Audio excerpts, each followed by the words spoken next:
Amen. Isang napakainit na tanghali. Maaga pa naman, 9:30 pa lang pero napakainit. Kaya medyo distractive, yung atmosphere. Tama ba? Medyo distractive, challenging makinig. Kaya kailangan maging intentional. Sabihin mo sa katabi mo, be intentional. Okay, sasadyain ha.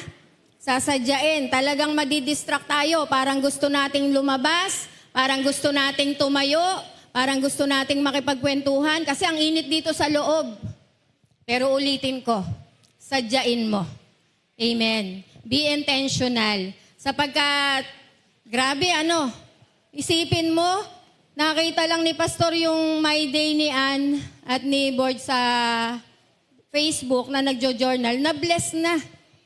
Nakaka-bless po talagang mag-journal. Amen. Paano pa kaya ang Diyos? Diba? Paano pa kaya ang Diyos? Tsak na nabe-bless din siya kapag gumagawa tayo ng ayon sa nais at kalooban niya. Amen? Sige po, minsan pa, palakpakan natin ang Panginoon. 2 Corinthians 5:17. Ulitin ko ha. Kailangan aware tayo na mainit talaga at talagang nakaka-distract na makinig. Pero sasadyain kong makinig. Bubuksan ko ang puso ko, bubuksan ko ang isip ko, bubuksan ko ang spirito ko para ang Diyos ay makapasok, makapenetrate yung mga salita niya sa puso ko. Sapagkat sino naniniwala, may gagawin ang Diyos. Amen. Sino naniniwala, may gagawin yung Panginoon sa umagang ito. Amen. Tayo lahat ay tumayo. Basahin natin sabay-sabay. 1, 2, 3. Kaya't kung nakipag-isa na kay Kristo ang isang tao, isa na siyang bagong nilalang. Wala na ang dati niyang pagkatao, sa halip, ito'y napalitan na ng bago. Amen. Palakpakan natin ang Panginoon. Pwede na tayong makaupo. If anyone is in Christ, he is a new creation. The old has gone, and the new has come. Kung ang sino mang nakipag-isa kay Kristo, ay bago na, bagong nilalang, wala na yung dati. The old has gone. The new, hindi remain na. The old has gone and the new has come. Amen. Yan po yung ating memory verse. Yan yung ating life verse ng church. United New Life in Christ Freedom Church. At iyan yung atin pong verse na pinangahawakan na ang sino mang nakipag-isa kay Kristo, isa ng bagong nilalang. Wala na daw yung dating mga bagay, wala na yung dating pagkatao, siya'y bago na. Dapat nangyayari yan. Amen. Dapat dyan pumupunta yung buhay ng isang nakipag-isa kay Kristo. Dapat daw po'y nagiging bago. Or yung tinatawag nating born again experience.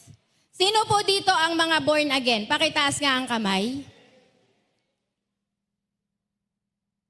Parang konti lang. Sino ang proud ka na ikaw ay born again? Amen. Yung iba parang hindi pa. Born again ba ako? Parang hindi pa sigurado. Parang nalilito pa. Born again ba ako? Ay, umaaten ako sa church ng born again baka born again ako. Ganun ba yun? Na kapag umaaten ka sa church ng born again, ay born again ka na. Okay, anong goal ko ngayong umagang ito? Makinig po kayo. Hindi lang natin matanggap na tayo'y born again, kundi yakapin natin yung ating pananampalataya na tayo ay born again na. Amen. Sapagkat iyan yung sabi ng verse na binasa natin. Kung ang sino mang nakipag-isa na kay Kristo, ay bago ng nilalang. Born again na dapat. Wala na yung dating mga bagay, wala na yung dating pagkatao, siya'y bago na. Okay, pasok po tayo dito sa loob. Lahat. Sabi ko, be intentional tayo. Be intentional sapagkat naniniwala ako may gagawin yung Panginoon. Kaya anumang mga distraction, pasok-pasok dito sa loob. Anumang mga distraction ay ating lalabanan. Okay. Sino gusto ng pagbabago? Sino gustong magbago? Amen. Taas yung kamay. Okay, gusto mong magbago. Gusto mo magbago? Amen. Ito magandang balita. Gusto rin ng Diyos na magbago ka. Tanungin mo yung asawa mo, baka gusto din. Baka gusto din ng anak mo. Amen. Baka gusto din ng magulang mo. Baka gusto din ng mga kapatid mo. Napakadami mo palang kakampi sa pagbabago. Diba? Oo, pastora, gusto ko naman talagang magbago. Gusto pala ng Diyos na magbago ako, pero bakit parang hindi ako nagbabago? Ano bang problema ko? Alam niyo po yung problema natin? Naging problema din ni Pablo. Sabi ni Pablo sa Roma 7, sabi diyan sa Roma, basahin natin. Basahin natin, 1, 2, 3. Ito ang natuklasan ko. Kapag nais kong gumawa ng mabuti, ang masama ang malapit sa akin. Sa kaibuturan ng aking puso, ako'y nalulugod sa kautusan ng Diyos. Ngunit may ibang kapangyarihan na may bahagi sa aking katawan na salungat sa tuntunin ng aking isip. Binibihag ako ng kapangyarihang ito sa kasalanang naninirahan sa aking katawan. Kaya kay saklap ng aking kalagayan, sino ang makapagliligtas sa akin mula sa katawang ito na nagdadala sa akin sa kamatayan? Wala nang iba pa kundi ang Diyos sa pamamagitan ni Hesukristo na ating Panginoon. Salamat sa Kanya. Meron pa yung kasunod eh. Ba't ba napakabagal ng ating ano? Wala namang kasunod? Okay, dito ko sa Bible ko. Dito sa Bible ko babasahin. Roma 7. May kasunod pa yun. Wala nang iba pa kundi ang Diyos sa pamamagitan ni Hesukristo na ating Panginoon. Salamat sa Kanya.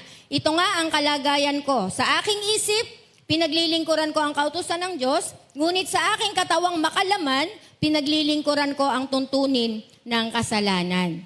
Okay. Naintindihan po ba natin yung binasa natin? Anong sabi ni Pablo? Balik mo sa unang verse. Sabi ni Pablo, ito ang natuklasan ko. Kapag nais kong gumawa ng mabuti, masama ang malapit sa akin. Gusto ko namang gumawa ng mabuti. Gusto ko namang gumawa ng tama. Gusto ko namang gumawa ng dapat. Pero ang malapit sa akin, ano sabi ni Andrew E? Gusto kong bumait, pero hindi ko magawa. Gusto ko namang gawing mabuti, gusto ko namang gawin yung tama, gusto ko namang gawin yung mabuti, pero hindi ko magawa. Sa isip ko lang, merong umaalipin sa katawan ko na gustong gawin yung tama, pero mali yung nagagawa. Ang sabi dyan, gusto kong gumawa ng mabuti, pero masama, tukso, kasalanan, yung nalalapit sa akin. Galatia. Anong sabi sa mga taga-Galatia ni Pablo? Sabi dyan, sinasabi ko sa inyo, mamuhay kayo ayon sa Espiritu at hindi ninyo pagbibigyan ang mga masasamang pagnanasa ng laman. Sapagkat ang pagnanasa ng laman ay laban sa kagustuhan ng Espiritu. Ang kagustuhan ng Espiritu ay laban sa pagnanasa ng laman. Magkalaban ang dalawang ito, kaya napipigilan kayo sa paggawa ng nais nyong gawin. Okay, unawain po natin. Tayong lahat, basahin natin. Verse 18. Verse 18, kung pinapatnubayan kayo ng Espiritu, wala na kayo sa ilalim ng kautusan. Hindi maikakaila ang gawa ng laman. Basa, pakikiapid, kahalayan at kalaswaan, pagsamba sa Diyos-Diyosan, pangkukulam, pagkapuot, pag-aaway-away, pagsiselos, pagkakagalit, kasakiman, pagkakampi-kampi, pagkakabahabahagi, pagkainggit, pagpatay, paglalasing, walang habas na pagsasaya, at iba pang katulad nito, muli ko kayong binabalaan. Ang gumagawa ng mga ito ay hindi magkakaroon ng bahagi sa kaharian ng Diyos. Okay, anong sabi ni Pablo sa mga huling talata? Winawarningan ko kayo. seryoso yung warning ko. Hindi makakapasok or walang bahagi sa kaharian ng Diyos yung gumagawa ng mga ito. Obvious ang gawa ng laman, sabi niya. Obvious. Ano yung gawa ng laman? Diba? Yung pangkaraniwang ginagawa ng karamihan. Akala nila, meron talagang struggle. Struggle is real, sabi nga. Talagang merong magkalaban. Iisa ka, katawan ka, gusto ko naman talagang magbago. Gusto ko naman talagang ayusin yung buhay ko. Gusto ko naman talagang gumawa ng tama. Pero bakit, kagaya binasa natin sa Roma kanina, ba't ang malapit sa akin ay yung kasalanan? Ba't yung malapit sa akin ay yung mga tukso? Ba't yung malapit sa akin ay yung mga dati kong buhay? Alam niyo po kung bakit? Sa binasa natin sa 2 Corinthians 5:17, ang sino mang nakipag-isa kay Kristo ay bagong nilalang. Wala na yung dating pagkatao, siya'y bago na. Ibig sabihin, meron tayong old nature or human nature. Meron tayong dating pagkatao. At yung binabanggit dyan, na ginugusto ng ating laman, ano daw yung gusto ng laman natin? Ayan, paglalasing, walang habas na pagsasaya, pagkainggit, pagpatay, pakikiapid, kalaswaan, di ba? Yan yung gusto ng flesh. Yan yung gusto ng laman. Pero, meron na tayong bagong pagkatao dapat sa Panginoon. Sabi sa Efeso, okay, ba't hindi daw natin magawa yung mga bagay na dapat nating ginagawa? Sabi dito, naway manatili si Kristo sa inyong puso sa pamamagitan ng inyong pananalig.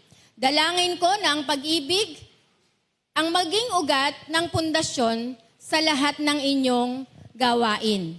Upang inyong lubusang maunawaan kasama ng mga hinirang ng Diyos kung gaano kalawak, kahaba, kataas at kalalim ang kanyang pag-ibig. At naway maunawaan ninyo na ang pag-ibig ni Kristo, teka nga, yan ba yun? Parang mali. Efeso, mali yata yung naibigay ko. Ay, 4 pala, 4. Efeso 4:17. Okay, sabi dito, makinig na lang po kayo. Kung may Bible kayo, buklatin nyo sa Bible nyo. Efeso 17 hanggang 32. 4:17 to 32. Makinig po kayo ha. Sadyain nyong makinig. Sa pangalan ng Panginoon, ito ang sinasabi ko sa inyo. Huwag na kayong mamuhay tulad ng pamumuhay na walang pananampalataya sa Diyos. Walang kabuluhan ang kanilang iniisip at wala silang pangunawa. Dahil sa kanilang kamangmangan at katigasan ng ulo, wala silang bahagi sa buhay na kaloob ng Diyos. Sila'y naging alipin ng kahalayan at wala silang kahihiyan kaunti man lamang. Wala na silang inatupag kundi pawang kalaswaan. Hindi ganyan ang natutunan ninyo tungkol kay Kristo. Napakinggan ninyo ang aral ni Jesus at natutunan na ninyo ang katotohanang nasa Kanya. Iwanan na ninyo ang inyong dating pagkatao. Okay, tingnan nyo po ha. Iwanan na ang dating pagkatao. Hubarin na ninyo ang inyong dating pagkatao. Okay, iwanan na ninyo ang dating pamumuhay. Hubarin na ninyo ang dating pagkatao na napapahamak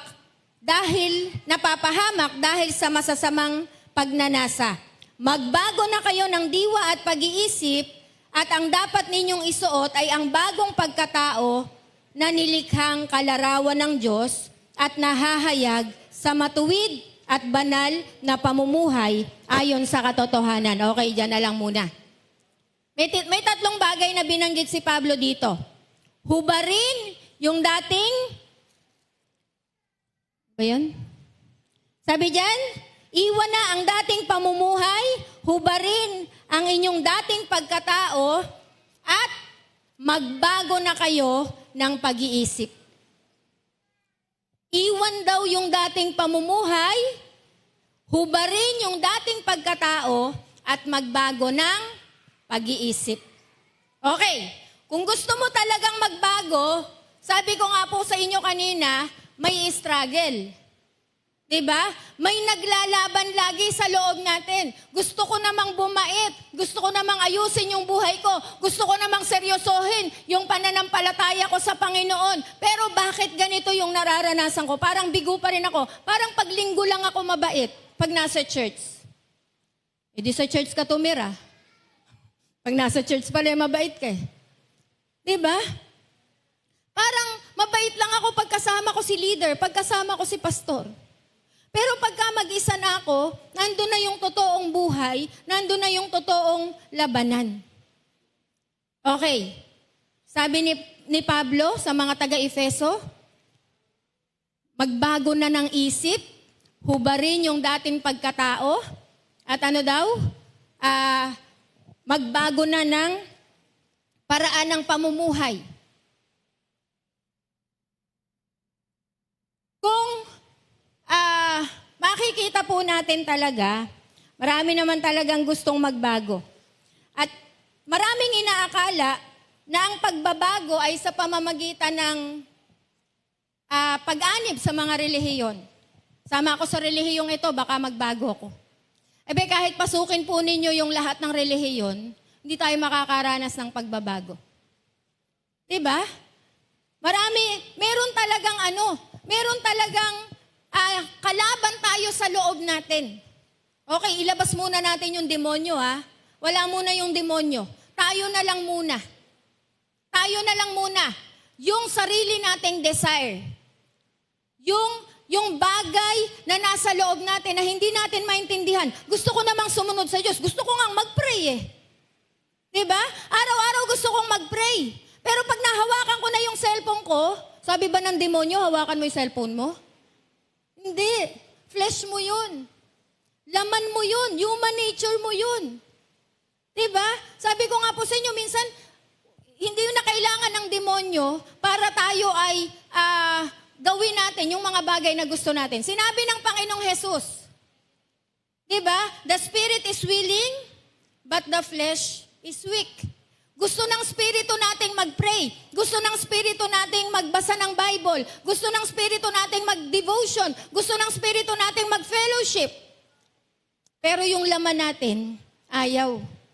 Ang gusto ng laman natin, matulog, manood ng Netflix, diba? Makipagchismisan, makipagchikahan. Yun yung gusto ng flesh natin. Tandaan nyo po yan. Maging aware tayo na hindi dahil gusto mong gawing maging tama, maging mabuti, magbago, madali mong magagawa. May kalabang ka sa loob mo. Wala sa labas ang kalaban ha, nasa loob natin.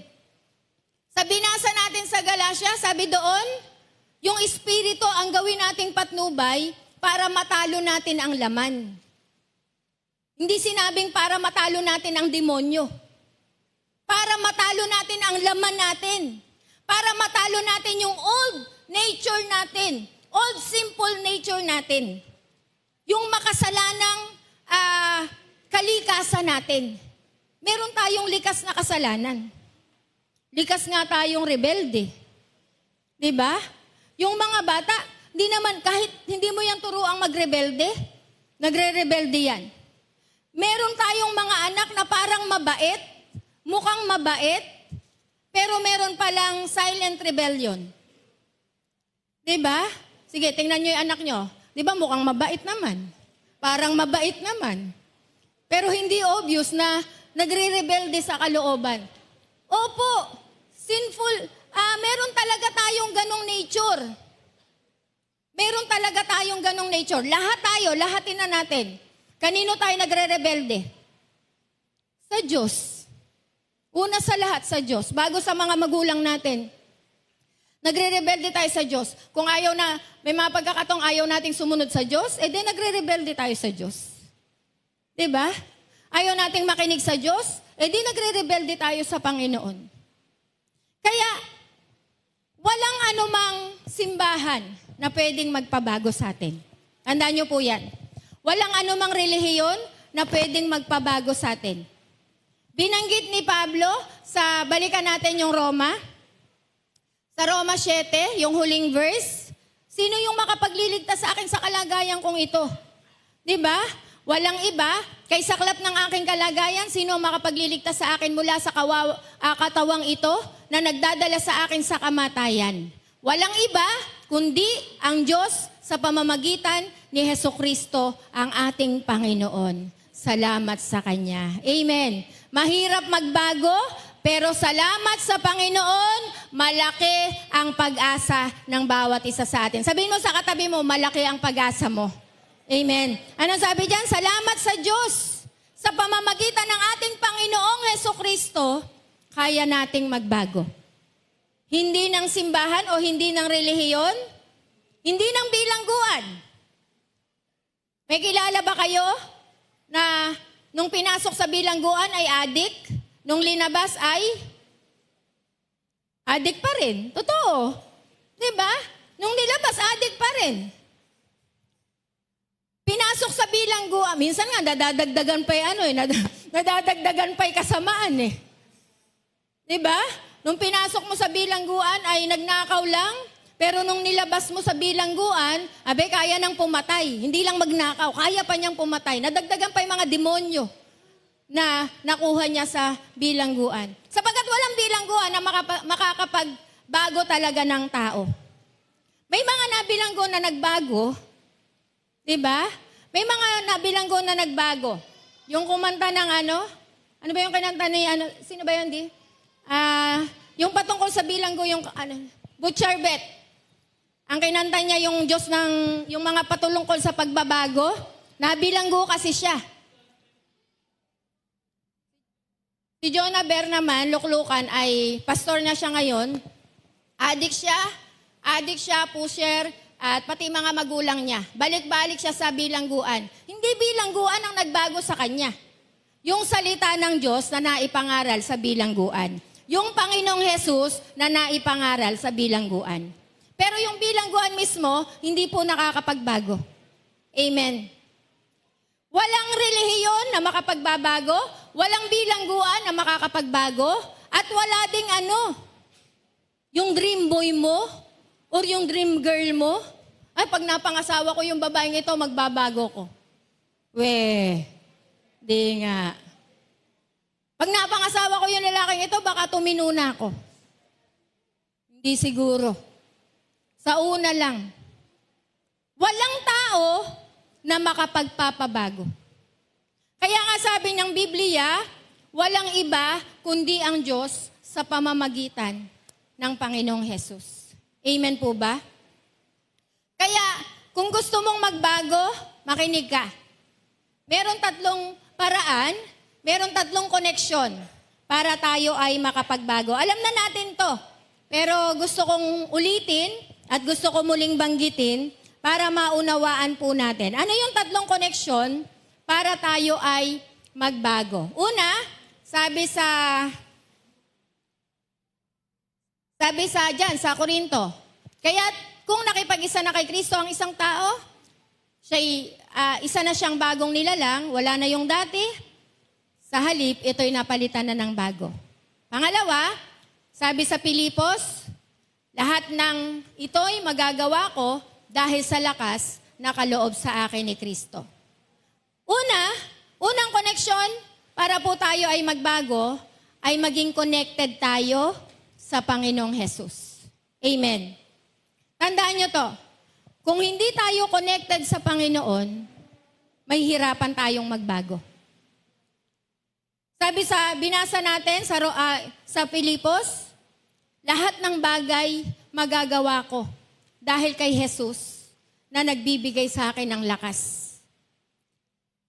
Ang Diyos lang yung makakapag-empower sa atin para tayo'y magbago.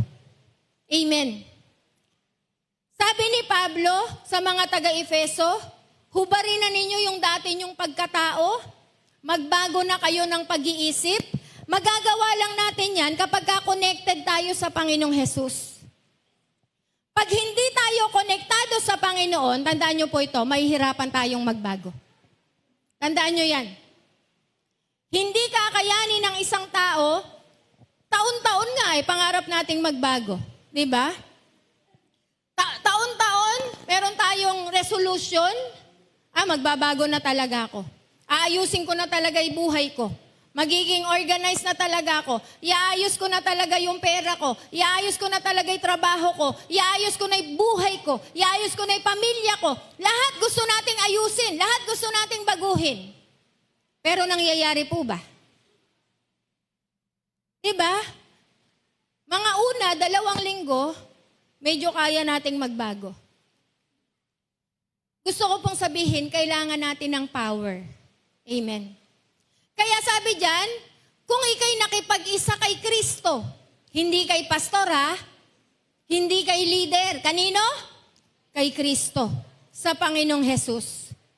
Siya yung ating lakas, siya yung ating tulong, siya yung ating pag-asa para talaga makapagbago tayo. Bibigyan ka ng Diyos ng lakas, i-empower ka niya para magawa mo yung mga bagay na dapat, kailangan, tama at dapat mong gawin. Amen po ba? Tanging si Jesus, kumonekta ka sa Panginoong Jesus. Maraming nasa church lang, pero hindi pa connected sa Panginoon. Sabi ng Bible, John 15, ako ang puno ng ubas at kayo yung mga sanga. Manatili sa akin, ang mga salita ko'y manatili sa inyo. Hingin nyo kung ano man yung gusto nyo. Hindi kayo makakapamungan ng hiwalay kayo sa akin. Napaka-laking bagay na nakakonect tayo sa Panginoong Jesus. Sapagkat pag nakakonect tayo sa Panginoon, anumang bagay na nasa Panginoon, dadaloy sa atin. Amen. Kung paano magmahal ang Diyos, kung paano magmahal si Jesus, dahil nakakonect tayo sa Kanya, magiging ganun din yung pagmamahal natin. Unconditional. Diba?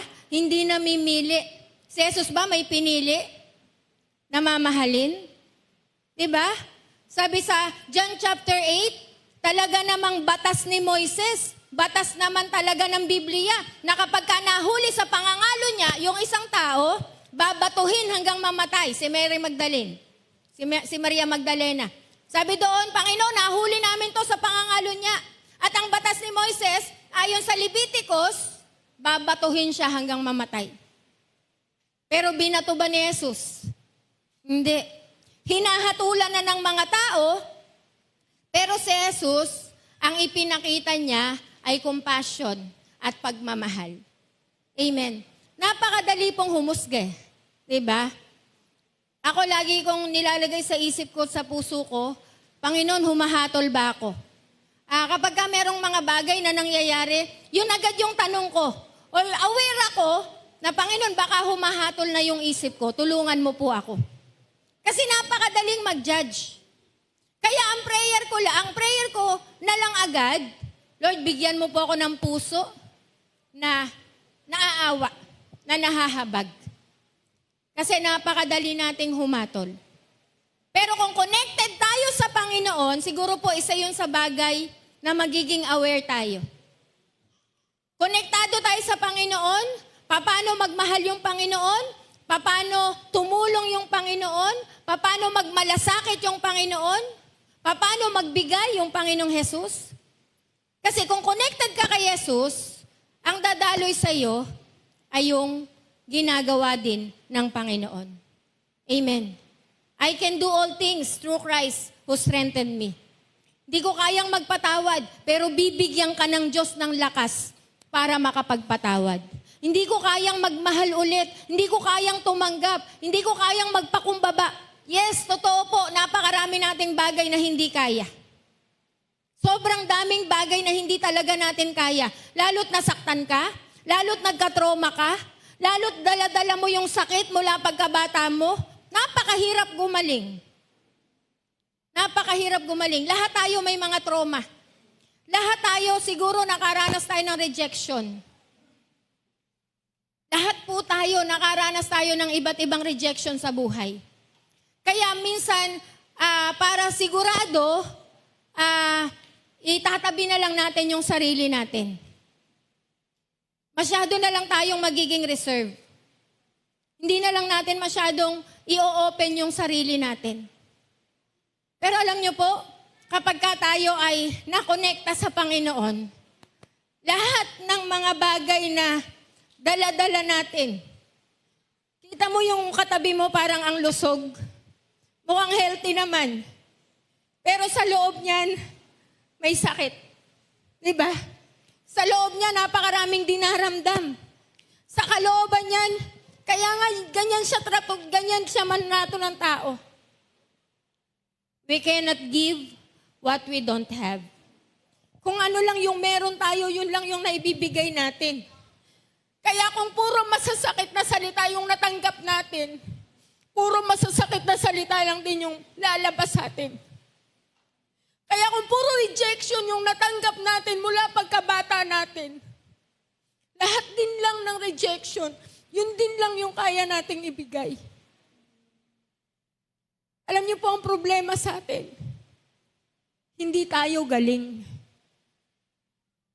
Mula pagkabata natin, ang galing mong tumawa, ang lakas mong tumawa, at kala mo okay ka.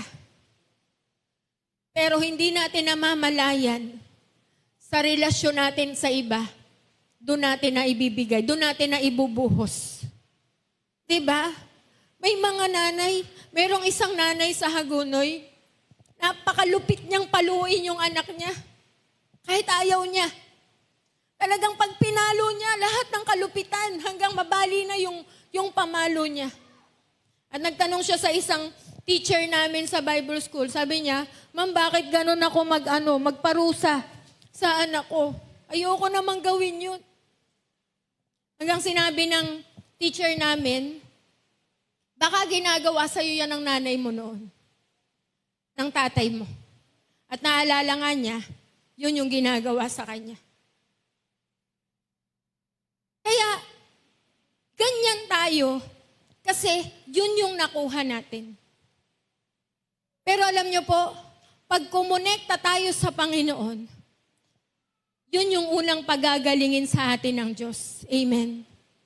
Yung mga karanasan natin, yung mga trauma natin, yung mga rejection, yung mga pag-abandon sa atin, yun yung unang pagagalingin. Amen. Kaya gusto ng Diyos, kaya alam niyo po, bago tayo magbago, kailangan muna natin gumaling. Amen. Kailangan mo munang gumaling. Kumonekta ka sa Panginoon para gumaling ka. Hindi ka makakaranas ng kagalingan sa sarili mo lang paraan. O sa mga bagay na sasabihin lang sa'yo ng tao. Diba? Gagaling ka kapag ka lumapit ka sa Panginoon. I can do all things through Christ who strengthened me. Magagawa ko ng magpatawad kasi pinatawad ako ng Panginoon. Magagawa ko ng tumanggap kasi tinanggap na ako ng Panginoon. Magagawa ko ng magmahal kasi minahal ako ng Panginoon. Magagawa ko na yung mga bagay na dati alam kong hindi ko kaya, pero ngayon magagawa ko na. Dahil mas malakas ang Panginoon kaysa anumang nakaraan ko, kaysa mga pangit na nakaraan ko, kaysa sa mga sugat na naranasan ko, mas makapangyarihan yung pag-ibig ng Diyos. Amen. Amen. Minsan si Albert Einstein ay pumasok sa isang classroom at gumuhit siya ng isang guhit. Sabi niya sa estudyante niya, gumuhit siya sa blackboard ng isang guhit. Palagay ng ganito kahabang guhit. Sabi niya sa mga estudyante niya, paikliin niyo yung guhit na to nang hindi niyo ginagalaw. Nagtawanan yung mga estudyante, sabi niya, paano namin yung paikliin? Kailangan burahin. Kailangan burahin yung drawing na guhit. At nagtatawanan lang, wala namang makasagot sa challenge ni Albert Einstein. Hanggang sa kinuha ulit niya yung chalk at gumuhit siya ng mas mahabang guhit. Nagtawanan yung mga estudyante kasi umikli nga yung una niyang guhit kasi mas mahaba na yung pangalawang guhit. Ano yung gusto kong sabihin? Kung ganito kalaki yung kasalanan mo, kung ganito kalaki yung karumihan mo, kung ganito kalaki yung mga sakit na naranasan mo, mas hinabaan ng Diyos yung biyaya niya, mas hinabaan ng Diyos yung pag-ibig niya, mas pinalaki ng Panginoon yung kapangyarihan niya para anumang mga bagay na nakaraan natin ay matalo sa pamamagitan ng kapangyarihan ng Panginoon. Amen. Magbabago ka kung connected ka sa Panginoong Jesus. Kahit na anong pagsisikap natin, hindi natin kayang magbago kung wala tayong Jesus sa puso natin. Kung wala yung Panginoon. Balikan nyo yung mga verses na pinag-aralan natin. Sulat nyo at balikan nyo mamaya sa bahay nyo. Bakit nga ba ako nag-i-struggle? Sinabi na ng Bible, walang ibang makakatulong sa atin sa ganitong kalagayan, kundi yung Panginoong Jesus. Amen po ba? Pangalawang connection. Sabi sa Awit 27:4, kay Yahweh ay isang bagay lang ang aking hiniling, iisa lamang talaga ang aking hangarin. Ang tumira sa templo niya habang buhay, upang kagandahan ni Yahweh ay aking mapagmasdan, at dooy humingi sa kanya ng patnubay. At Hebreo 10:25, huwag nating kaliligtaan ang pagdalo sa ating mga pagtitipon gaya ng nakasanayan ng iba. Sa halip, palakasin natin ang loob ng isa't isa, lalo na ngayong nakikita nating malapit na ang araw ng Panginoon. Amen. Ano yung pangalawang connection? Connected to church. Amen. Sabi ni David sa 27:4 ng awit, isang bagay lang, yung desire ng puso ko. Isang bagay lang. Yung ako ay manahan or tumira sa bahay ni Yahweh. Para ano daw po? Para mapagmasdan yung kanyang kagandahan at humingi ng kanyang patnubay. Okay, napakahalaga na connected ka sa church. Or committed ka sa church. Or non-negotiable sa iyo ang pag-church. Meron na tayong 6 na araw na binigay ng Panginoon. Meron na tayong mga pagkakataon para ibuhos natin yung buhay natin, yung lakas natin, yung oras natin, yung effort natin. Araw-araw pwede kang magtrabaho sa labas, sa bahay, or magnegosyo. Pero gaano ba kahalaga yung pag-church? Ano ba yung naitutulong sa akin ng church? Ano ba yung bagay na gagawin ng church para ako'y makapagbago? Alam niyo po, tingnan mo yung katabi mo. Tingnan mo yung katabi mo. Hindi yan anghel. Ibig sabihin, hindi yan perfect. Hindi yan perfect. May kapintasan yan, may kakulangan yan, may mga toyo siguro, paminsan-minsan, o madalas. Diba? Minsan tinotoyo. May mga bagay na hindi kayang ibigay ng katabi natin na yan. Pero bakit nandito pa rin tayo sa church? Diba? Bakit nandito pa rin tayo? Bakit magkakasama pa rin tayo? Sapagkat napakahalaga na nagpupunta tayo sa church, hindi naman para sa bawat isa. Diba? Unay para sa Panginoon. Anong sabi ni David? Tumira sa templo niya habang buhay upang kagandahan ni Yahweh ay mapagmasdan. Kaninong kagandahan? Kagandahan ni Yahweh. Kagandahan ng Diyos. Diba? Kasi minsan tayo, minsan maganda, minsan hindi. Diba? Minsan yung katabi mo, minsan okay, minsan hindi. Yung katabi mo, minsan mabait, minsan hindi. Pero kung sa Panginoon tayo lagi titingin, sabi ni David, kahit habang buhay na tumira ako sa templo, ang palagi kong mamamasdan, makikita ay yung kagandahan ni Yahweh. Amen. Laging maganda ang Diyos. Laging mabuti ang Diyos. Laging mapagmahal ang Diyos. Laging mapagpala ang Diyos. Hindi nawawala sa mood ang Panginoon. Amen. Di ba minsan tayo ay moody? Lalo yung mga babae. Talaga namang pag umatake yung mga hormones niyan, hindi mo yan maiintindihan. Kahit anong logic yung gawin mo, napakahirap intindihin yan. Lalo na yung nanganak, mga kalalakihan, alam nyo ba na ang pagbabae ng anak, nag-a-adjust yung isip? Grabe po. Nag-a-adjust yung isip ng babae pag nanganak. Kaya hindi talaga mauunawaan. Kaya napakarami nating mga bagay na kung sa tao natin hahanapin, mabibigo tayo. Malaking kabiguan. Kaya pwede po ba, meron akong pakiusap ngayon, babaan ang expectation sa katabi. Sige, babaan nyo yung expectation. Sabihin mo, hindi ako nag-expect ng mataas. Diba? Kasi masasaktan ka, mabibigo ka. Pag tinaasan mo masyado yung expectation mo sa tao, mabibigo ka. Pero pag sa Diyos ka nag-expect, lalampasan pa ng Panginoon yung mga bagay na ine-expect mo. Sabi ni David, gusto kong tumira sa templo ni Yahweh para palagi kong mapagmasdan yung kagandahan niya at humingi ng kanyang patnubay.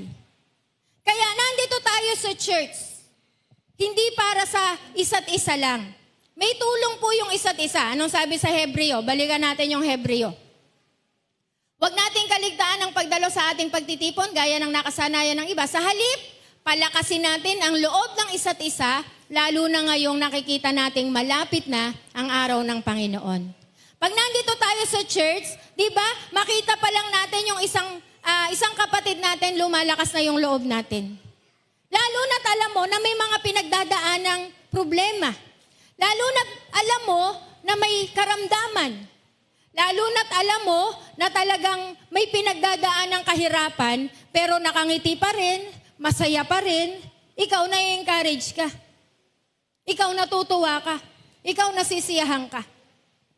Parang ako lang, nung linggong ito, medyo na-rebuke ako ng Panginoon. Kasi napakadami pong mga pangailangan, napakadaming bayarin, pero salamat sa Panginoon, nababayaran naman. Diba? Nagbanding po kaming magkakapatid, 3 kaming magkakapatid, tsaka yung nanay, 4 kaming babae. At nagkakwentuhan tungkol sa buhay. Yung kapatid ko po ay, meron siyang pinagdadaan ng problema. Sabi nga niya, ate, yung financial nga namin, buwan-buwan. Naggagaling lang sa 2 anak niyang may trabaho. Yung isang anak niya nagbibigay ng 4,000, yung isang anak niya nagbibigay ng 6,000. Buwan po, month ang pinag-uusapan dito. Yung 4,000, may 10,000 siya isang buwan. Sabi niya, kukuhanin ko yung tithes, 9,000 na lang. Yung 4,000, ibabayad sa bahay kasi umuupa ng bahay. Yung 1,000 mahigit sa kuryente, yung 1,000 mahigit sa internet. Magkano na lang natira?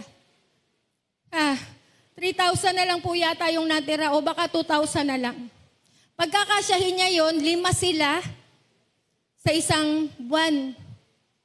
Sabi ko, Lord, minsan nagre-reklamo ako. Minsan napakadami kong, hindi ako nagiging mapagpasalamat. Samantalang sapat-sapat naman at sobra pa. Yung mga blessing na nararanasan ko linggo-linggo.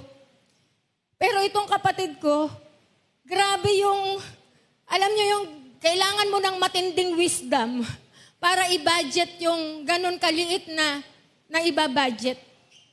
At kahit gano'n mo isipin, hindi ka kasya. Pero sabi ko, yung kapatid ko hindi nagre-reklamo. Nagpapasalamat kasi nairaraos yung isang buong linggo. Diba? Minsan, napakaraming dahilan para tayo ay magreklamo. Pagka ang hinahanap natin ay mga kakulangan. Pero palagi ding maraming dahilan para magpasalamat pag ang nakikita natin ay yung biyaya, yung pagpapala ng Panginoon na hindi natatapos at hindi nauubos. Amen. Amen. Sabi ko, kung ako yun, hindi ko talaga mapapagkasya kahit anong gawin ko. Diba? Kahit anong magic ko. Kahit gaano ka ka-magikero, hindi mo mapagkakasya yun. Pero sabi nga po dyan, na-encourage ka. sa kapatid mo na may karamdaman na, pero nandyan pa rin. Sabi nga ni Kuya Edwin kahapon, siya yung leader ng aming prayer gathering. Sabi niya, maging positibo sa lahat ng sitwasyon, sa anumang panahon. Kahit na negatibo yung sitwasyon, maging positibo pa rin. May karapatan siyang magsabi nun. Kasi nasa panahon siya ng karamdaman. Di po ba? Nasa panahon siya na nagagamot. Pero yung pagtanaw niya sa buhay ay positibo pa rin kahit negatibo yung mga bagay na nangyayari sa kanya. Amen. Kaya pag dumadalo ka sa church, sabi po dyan, nai-encourage ka. Abi, makita mo lang naman si Ate Telma. Mapagpapala ka na. Amen. Palakpakan natin ng Diyos sa buhay niya. Diba? Makita mo lang yung mga kapatid natin na merong karamdaman, pero nagpapatuloy sa Panginoon.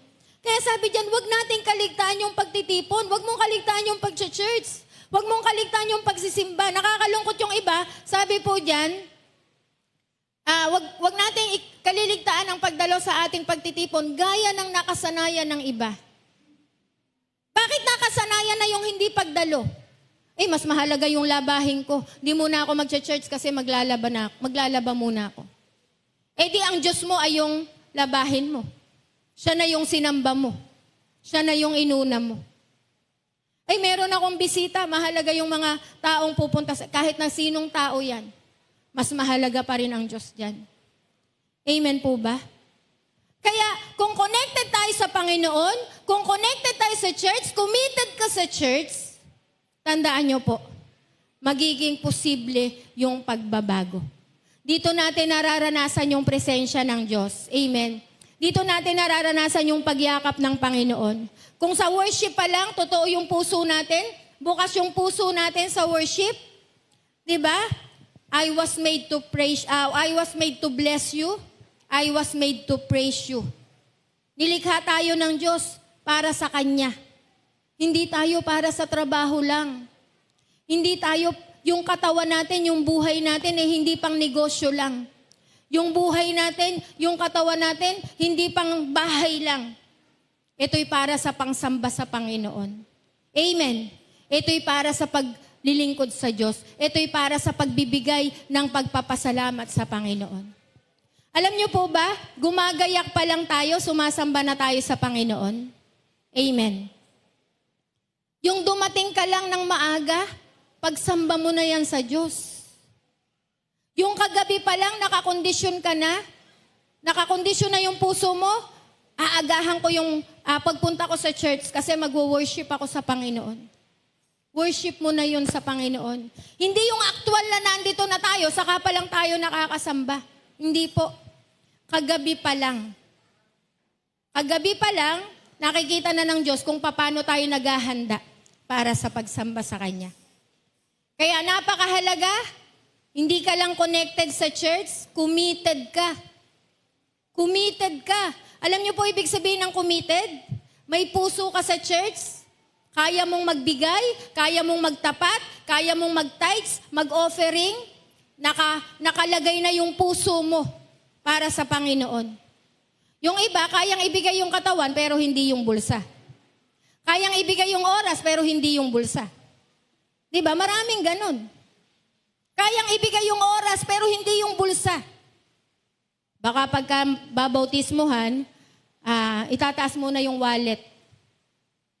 Hindi makakasama sa bautismo yung wallet. Alam niyo po, kapag tayo committed sa church, pati pagbibigay, hindi natin panghihinayangan. Amen. Yung puso mo nandito na. Yung puso mo, yung buhay mo, naibigay mo na sa Panginoon.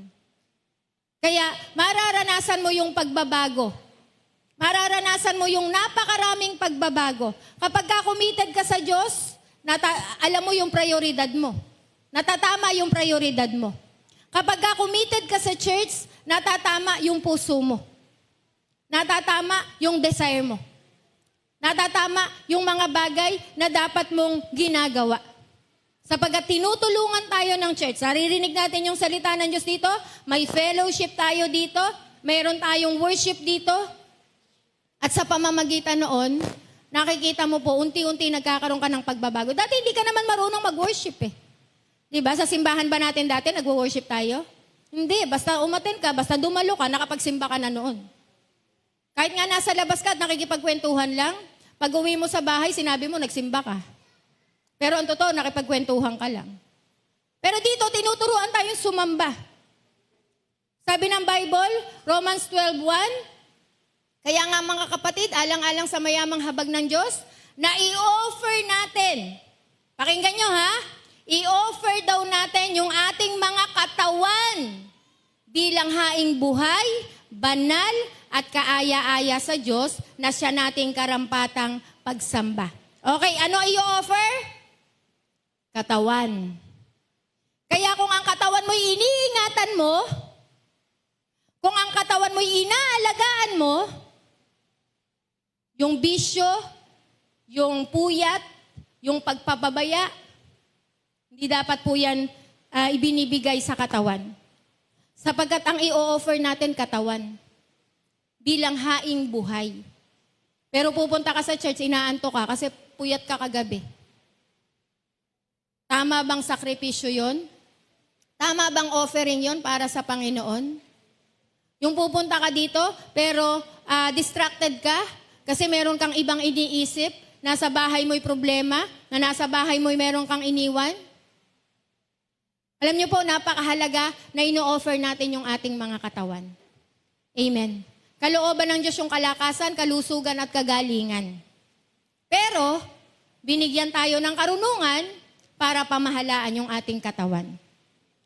Kapag ka 50 years old na daw po, lahat ng tinanim natin sa katawan natin, aanihin na natin. Kaya may mga masisipag na pagka 50 years old na, nanginginig na sa sobrang sipag. Diba? Yung madaling araw pa lang, basa na. Yung madaling araw pa lang ay kung ano-ano ng trabaho yung ginagawa. Pag 50 years old, inaani na. Diba? Eh di mas okay pa pala tamad, ano? Diba? Parang pag tamad ka, wala ka masyadong aanihin sa katawan mo. Diba? Gusto ko lang sabihin, pag ang katawan mo, bata ka, ay tinaniman mo ng puyat, tinaniman mo ng bisyo, eh di aanihin mo pag ikaw ay matanda na. Kaya ngayon pa lang ay pangalagaan po natin sapagkat ito'y ino-offer natin sa Panginoon. Okay, number 3. Paano tayo magbabago? Una, connection sa Diyos, sa Panginoong Jesus. Pangalawa ay connection or connected sa church. Gawa 4:42-46, araw-araw sila nagkakatipon sa templo at nagpipira-piraso ng tinapay sa kanilang mga tahanan na masaya at may malinis na kalooban. Nagpupuri sila sa Diyos at kinalulugdan sila ng lahat ng tao. At bawat araw ay dinaragdag sa kanila ng Panginoon ang mga inililigtas. Number 3 is connected sa cell group. Connected sa cell group. Okay, tumingin kayo lahat sa akin. Sino ang proud na meron kang cell group? Taas ang kamay. Sa bagay, dun po sa makikita natin talaga kung sino yung may cell group. Bakit ba mahalaga yung cell group? Okay, makinig po kayo. G12 tayo ha. At ang G12, ang backbone ng church ay cell group. Ang backbone po ng church natin ay cell group.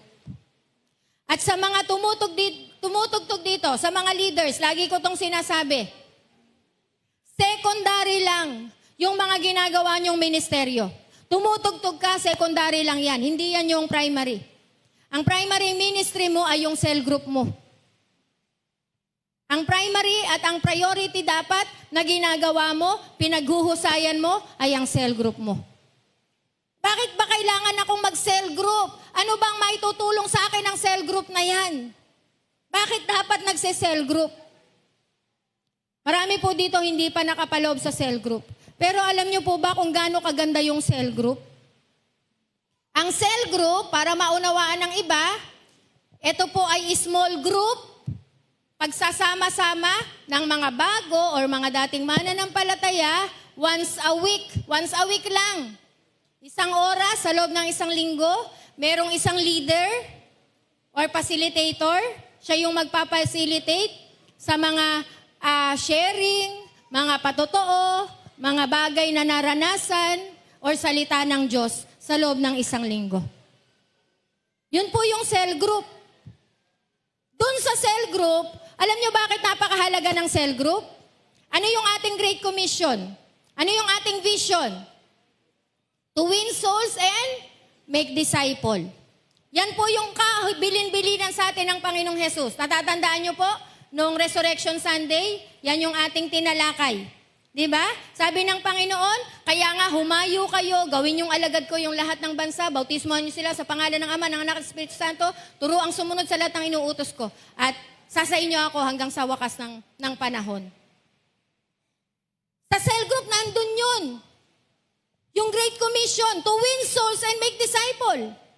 Doon ka natututo, dapat na lumago. Doon ka natututo sa cell group. Alam niyo po ba, yung cell group ang tutulong sa'yo para bumilis kang magbago. Amen. Dito sa church, malawak to. Malaki tayo. General yung usapan. Pero sa cell group po namin, yan kila Netnet, tinuturuan ko silang mag-devotion, mag-journal. At natutuwa ako sapagkat nauunawaan agad nila. Yung scripture, observation, application, at yung prayer. Sabi ko nga po sa inyo sa prayer, binabasa lang nila, naiiyak pa.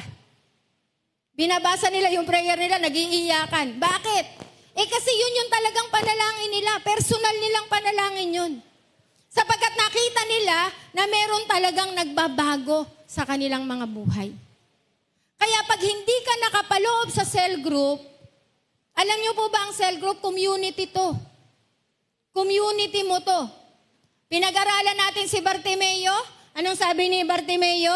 Sabi sa huli doon, pinagaling si Bartimeo ng pananampalataya niya at sumunod siya sa Panginoong Jesus. Pag sumunod ka, pag gusto mong magbago, sabi ko nga po, meron kang mga iiwanan. At kahit na meron kang iwan, magkakaroon ka ng bagong community. At ito yung cell group. Bakit maganda yung cell group? Bakit pwede kang magbago sa cell group? Kasi meron kang leader na laging mananalangin para sa iyo. Amen. Amen. Meron kang leader na mag-i-encourage sa iyo. Meron kang leader na gagabay sa iyo. Meron kang leader na tutulong sa iyo. Kung nalilito ka, kung nahihirapan ka, kung nabibigatan ka, meron kang leader na mananalangin para sa iyo.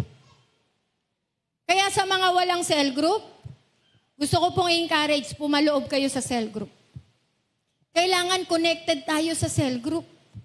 Kailangan meron tayong cell group. Makipag-usap kayo sa akin. Kung sabihin nyo, Pastora, parang gusto ko ng ibang cell group. Pastora, parang gusto ko ng ibang leader. Wala pong problema doon. Hahanapan natin ang paraan yan. Ang mahalaga, nakapaloob tayo sa cell group. Sapagkat sa cell group, merong evangelism, merong leadership development, and merong multiplication. Alam niyo po ba't tuwan-tuwa ako palagi sa cell group namin nila Netnet. Masayang-masaya ako. Kasi para kaming mga estudyante. Pagpasok po ng bawat isa, may dalang notebook, may dalang Bible, may dalang ballpen. Kasi physical talaga yung Bible namin. At tuwang-tuwa ako sa kanila. Alam niyo po kung bakit? Maghihipag ito. Magbibilas. Naintindihan niyo ako? Maghihipag, magbibilas. Walang conflict, walang issue. Sabi ni Hana, kasi mami, mabait si Ate Net. Mabait si Ninang Net. Sabi ko, oo, isa na yun. Pero una't higit sa lahat, dahil ang Diyos yung nagbubuklod. Diba?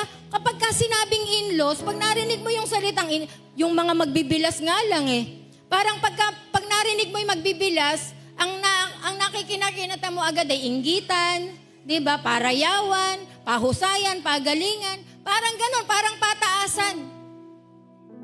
Pero sila pagka Webis po yung aming cell group, tuwan-tuwa ako na ang pinag-uusapan ay ang salita ng Diyos. Amen. Yung cell group, diyan ka mahuhubog. Yung cell group, diyan ka matututong manalangin, diyan ka matututong umunawa ng salita ng Diyos. Isa pa, ito po yung huli. Hindi tayo magbabago, mahirapan tayong magbago kung hindi tayo connected sa Panginoong Jesus, kung hindi tayo connected and committed sa church, at kung hindi tayo connected sa cell group. At isa pang kakampi natin sa pagbabago, sabi sa awit 1 hanggang 3, sabi sa awit 1 to 3.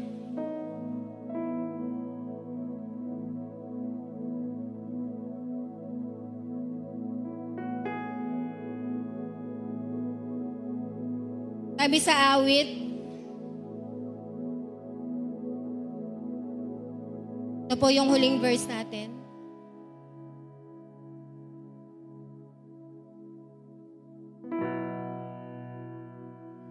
Mapalad ang taong hindi nakikinig sa payo ng masama at hindi sumusunod sa masama nilang halimbawa.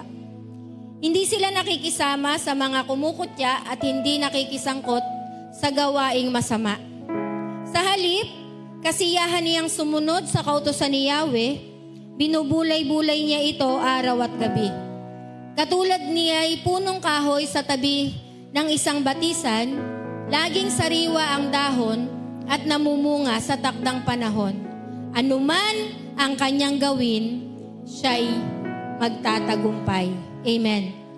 Anuman ang kanyang gawin, siya'y nagtatagumpay.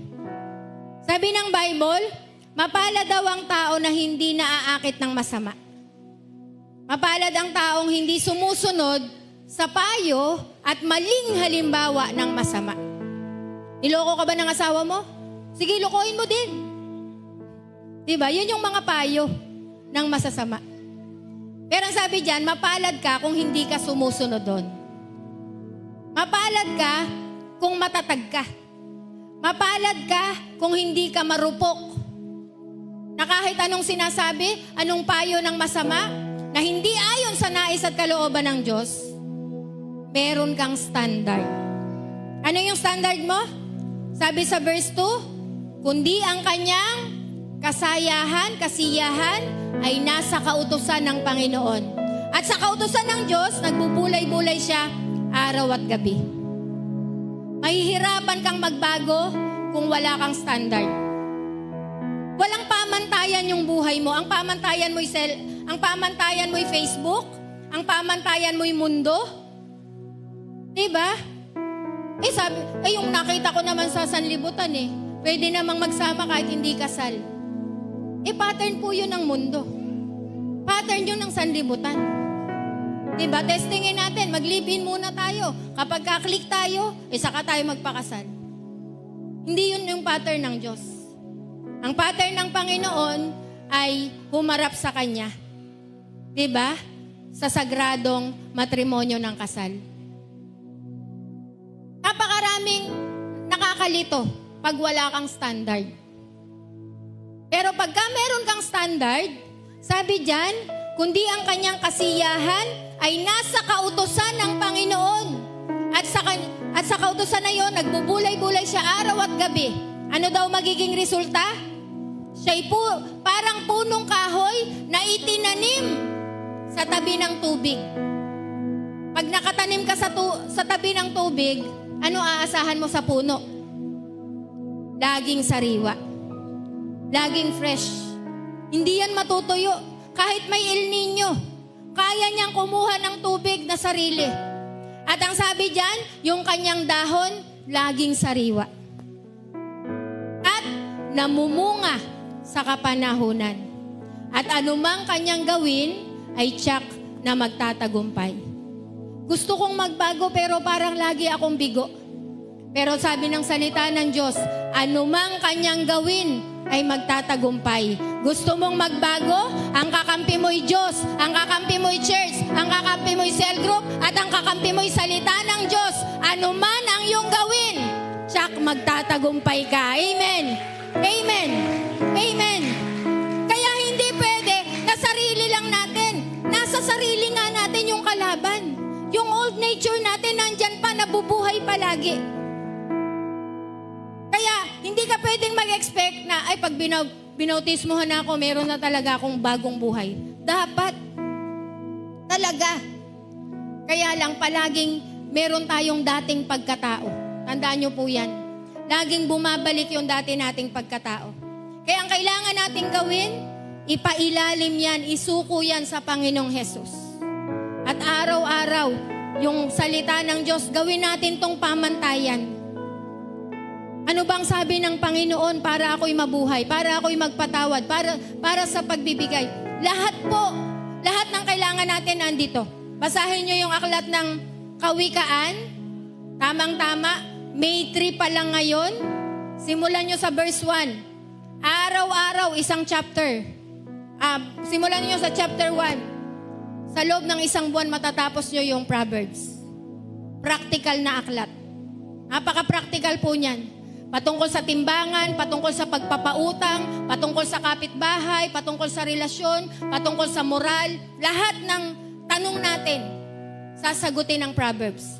Sasagutin ng Kawikaan. Kaya ito yung maging standard mo. Wag yung Facebook. Sa Facebook, lahat pwede. Wala naman yung standard eh. Pero ito, standard ng Diyos para sa buhay natin. Para tayo'y magbago. Amen po ba? If anyone is in Christ, he is a new creation. The old has gone. Kailangan yung old natin ay mawala. Alam niyo kung paano mawawala yung old? Araw-araw, palitan natin ng bago para galing sa salita ng Diyos. Amen. Araw-araw. Araw-araw. Sabi ng Bible, Joshua 1:8, huwag mong kaligtayang basahin ang aklat na yan, bulay-bulayin mo araw at gabi upang masunod mo ang lahat ng nakasulat dyan. Sa gayon, giginhawa ka at magtatagumpay. Amen. Bakit kailangang bulay-bulayin? Para tumanim sa puso. Tumanim sa isip. Amen po ba? Yung salita ng Diyos hindi lang naririnig. Dapat nakatanim yan. Dapat nakatanim yan. May salita sa iyo yung tao, kaya mong kontrahin labanan ang salita ng Diyos. May salita sa iyo ang doktor, kaya mong i-cancel at ang sabihin mo yung salita ng Diyos. Amen. Amen. Amen. Marami po akong karanasan na ganyan. Palaging sinasabi sa anak ko, napakaseryoso ng kondisyon ng anak mo. Pero sabi ko, mas seryoso yung ginawa ng Panginoong Hesus sa krus. Dahil namatay, nagkalatay, nagkasugat para sa aming mga kagalingan. Kaya kung seryoso yung sinasabi ng doktor, mas seryoso yung salita at ginawa ng Panginoon. Amen. Pag nakatanim yan sa puso mo, kaya mong kontrahin kahit na salita ng tao. Kahit nasabihin mong makapangyarihan yung tao. Ang final authority. Tandaan nyo ha, final authority ay ang salita ng Diyos. Mababago yung salita ng tao. Kahit na sinong tao, mababago yung salita. Pero ang salita ng Diyos, palaging mananatili. Amen. Tayong lahat ay tumayo. Hallelujah. Palakpakan natin ang Panginoon. Thank you, Jesus. Kaya ba nating magbago? Amen. Kayang-kaya. Kalooban ng Diyos na magbago tayo. Hindi lang dahil gusto natin, minsan kulang yung gusto natin eh. Sabi ni Pablo, basahin nyo sa bahay nyo ha, sa Roma, gusto ko namang talagang gawin yung tama, pero bakit hindi ko magawa? Sapagkat ang kailangan natin ay Panginoong Hesus, ang kailangan natin ay church, ang kailangan natin ay cell group, at sa cell group, yung salita ng Diyos na ating pinapakinggan. Taas natin yung kamay natin sa Panginoon. Lord, sinusuko po namin sa iyo ang aming mga buhay. Ang dami naming effort na ginagawa para magbago, pero madalas nabibigo kami. Ngayon, Panginoon, sinusuko po namin yung aming mga sarili sa iyong paanan. At gusto namin kumonek sa iyo, Panginoong Jesus. Gusto namin kumonek sa iyo. Mag-commit sa church at kumonek sa mga cell group. Ayan mo, Panginoon, na ito yung maging puso namin. Yung salita mo, yung maging standard namin. Ito yung sukatan namin. Ito yung basihan ng buhay namin. Hindi yung sinasabi ng tao, hindi yung sinasabi ng Facebook, kundi yung sinasabi ng mga salita mo. Yung identity namin ay galing sa'yo. Kaya kayang-kaya naming magbago. Dahil ikaw yung aming kalakasan, ikaw ang aming tulong, ikaw ang aming pag-asa. We can do all things dahil sa iyo, Panginoong Hesus, na magbibigay sa amin ng lakas. Araw-araw naming kasiyahan, bubulay-bulayin ang mga salita mo. Magiging parang punong kahoy kami na nakatanim sa sariwang tubig. Laging fresh at namumunga sa kapanahunan at magtatagumpay sa lahat ng aming gagawin, sa lahat ng aming ide-desire. Gusto naming magbago, magtatagumpay kaming magbago sapagkat meron kaming salita mo na gagabay, tutulong, magbibigay ng liwanag sa amin araw-araw. Samahan mo, tulungan yung mga tatay, Panginoon. Bigyan mo ng matibay na paninindigan para sa pagbabago. Dalhin mo sila, Panginoon, sa bagong community, sa bagong kasama, leader, mga ka-cell group, Panginoon, na mag-i-encourage upang magbago. Kung merong mga pinagdadaanan, meron kaming maririnig na patotoo ng tagumpay upang malampasan yung anumang mga challenges na pinagdadaanan. Mga nanay, Panginoon, na iba't ibang hamon ng buhay yung araw-araw na pinagdadaanan. Sa pinansyal or sa bahay, Panginoon, sa anumang mga kalagayan, Lord, dayaan mo, Panginoon, na yung mga nanay ay magkaroon ng community, cell group, Panginoon, na dito kami ma-encourage sa isa't isa. Bawat patotoo nila, Panginoon, ay magiging encouragement sa amin para magpatuloy na magtiwala at umasa sa iyo, Panginoon. Maging sa mga kabataan, Lord, dayaan mo, Panginoon, mahalin ng mga kabataan yung kanilang cell group, yung kanilang leader, at sa season na to, Panginoon, ang kanilang kabataan ay magamit sila para sa mga kapwa nila kabataan na maipakilala ka, Panginoon, bilang aming Panginoon at tagapagligtas. Lord, sinusuko namin sa iyo ang aming mga buhay, sa sarili naming mga paraan, di po namin kayang magbago. Pero alam namin na sa tulong mo, sa biyaya mo, banal na spirito na nasa amin, Panginoon, palalakasin mo kami, tutulungan mo kami, bibigyan mo kami ng wisdom, knowledge, and understanding para pagtagumpayan, Panginoon, anumang temptation. Kung gusto naming magbago pero ang malapit sa amin ay temptasyon o kasamaan, Panginoon, Lord, ikaw ang aming lakas, ikaw ang aming kapangyarihan para mapagtagumpayan anumang mga hamon para sa pagbabagong buhay. If anyone is in Christ, He is a new creation. Dapat dito kami pumupunta. Ito ang goal ng buhay namin, maging born again, ipanganak na muli, magkaroon ng bagong buhay, bagong puso, bagong pag-iisip, bagong diwa, bagong desire, bagong pangarap, bagong mga plano, bagong mga kaibigan, bagong mga habits, bagong mga lifestyle, Panginoon, na palaging magpapalapit sa iyo. Bagong buhay, Lord, nakalugod-lugod sa iyo.